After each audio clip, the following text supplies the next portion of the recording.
No, no, no. Vamos naman.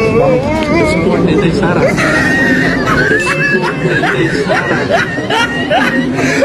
Saan yung camera? The speaker. Speaker love Inday Sara. Thank you po sir sa pagsuporta kay BP Sara. Marami pong salamat sa salamat. At thank you po sa pag-api mo kay Eric. Maraming salamat. Mali po 'yun. Opo, salamat ha. Damo nga salamat. Nagulat siya doon mga boss. Akala niya siya yung sinulat. Yung pala BP Inday Sara. Please support BP Inday Sara. Nagulat doon si speaker. Oh, muntik ba siyang masundot sa mukha doon? Sa mata niya mga boss ng plug. Loko itong nagpa-picture or nagpabumati kay Speaker Martin Romualdez.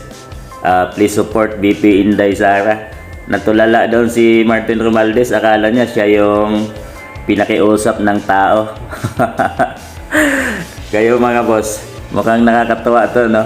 Akala ni speaker na napakalakas niya, pero marami pa rin sa ating mga Pilipino mga boss ang naniniwala at lubos na nagtitiwala sa ating Vice Presidente BP Inday Sara Duterte mga boss. Kahit sa anong paninira pa ng mga kalaban sa kanya, di nawawala sa ating mga Pinoy yun. Alam na ng tao mga boss, hindi na tayo kagaya noon na talagang nadadala or sumusunod sa mga sabi-sabi lang. Ngayon, dahil sa dami ng social media mga boss, ay alam na yung mga tao at na-educate na tayo. So, full lang ang support natin sa mga Duterte mga boss, lalo na dito kay BP Inday Sara Duterte, dahil darating din yung kanyang panahon, sa kanyang tamang panahon mga boss. At yan nga ay susunod na 2028 mga boss, election. Sana naman tuloy-tuloy lang tayo sa suporta para sa tagumpay ng ating bansang Pilipinas mga boss. Siguradong ito si Speaker Martin Romualdez ay may pwesto to na tatakbuhan sa gobyerno ngayon mga boss, dahil ginagawa niya na lahat na magpakilala, magpabango kung saan-saan na siya nagpupunta mga boss. At yun talaga siguro ang kanyang target.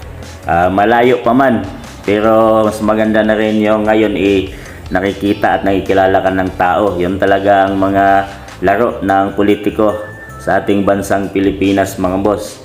Pero si BP Inday Sara mga boss, no, wala siyang pakialam doon. Talagang ginagampanan niya lang ang kanyang trabaho at tuloy-tuloy lang sa bilang Vice Presidente at DepEd Secretary. Yan talaga ang misyon ng ating Vice Presidente, dahil mayroon pang na 5 years or mahigit 5 years pa mga boss, or 4 years pang mahigit na manunungkulan sa serbisyo itong si BP Inday Sara. Di kagaya ng iba mga boss na puro dadalang at wala namang gawa. So tuloy-tuloy lang ang ating suporta dito sa ating Vice Presidente mga boss, BP Inday Sara Duterte.